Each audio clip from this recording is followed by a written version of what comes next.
That is a big So I challenge. think Without private support, it doesn't happen. Without it private is very sponsors, it tough. doesn't happen. It's very So tough. this is a shout out to private sponsors. Here's an opportunity, Absolutely. for them to Absolutely. support something that can help make an impact on the city. And support a cultural center. There's no Right. cultural center where girls especially can go Right. feeling safe, because whatever there is, what exists are so male dominated.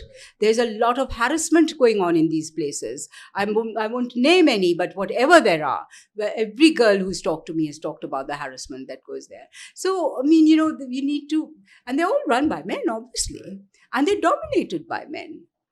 Some of these places don't even have female faculty people.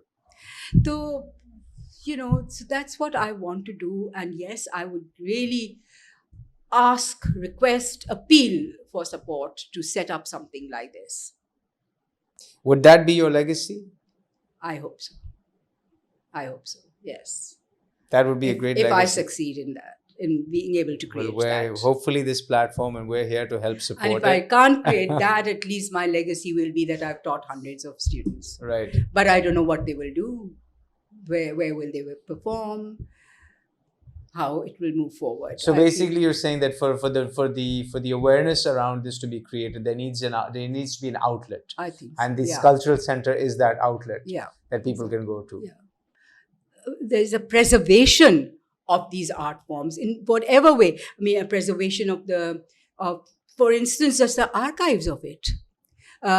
Like for 50 years, there have been reviews of various performances printed here, there, all over the world that we have performed in. There need to be a document. They need to be preserved. The music I've collected, the videos of unusual performances that I've collected over the years, they need to be archived and preserved.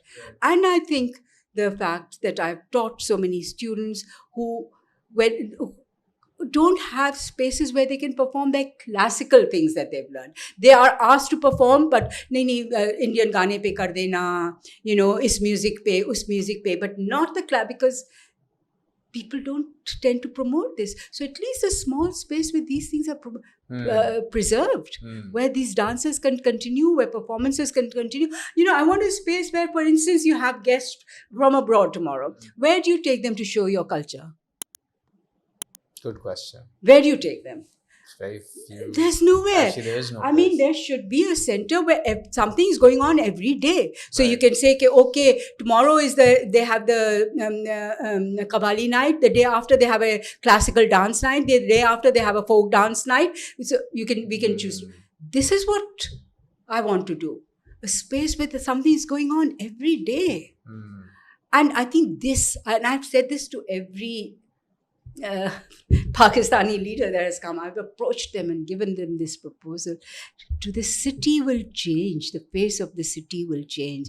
The violence that we see, the frustration they have no place to express their feelings, their desires, their hopes, their love, their joy, their sadness. You do it through the arts. Youth expresses through song, through dance, through music, the movement. And that's all on TikTok these days, by the way. That's all there is. That's all on TikTok. That's all there is. Unfortunately. That has become the form of expression for Gen Z and Gen Alpha. Yeah. And because we're losing these traditions. And how mundane it is. I mean, so what about the profoundness of these arts? The classical arts are so profound. Yeah, all of that is gone. We've lost that. Yep, that's and we're true. losing it fast. That's whatever true. is left.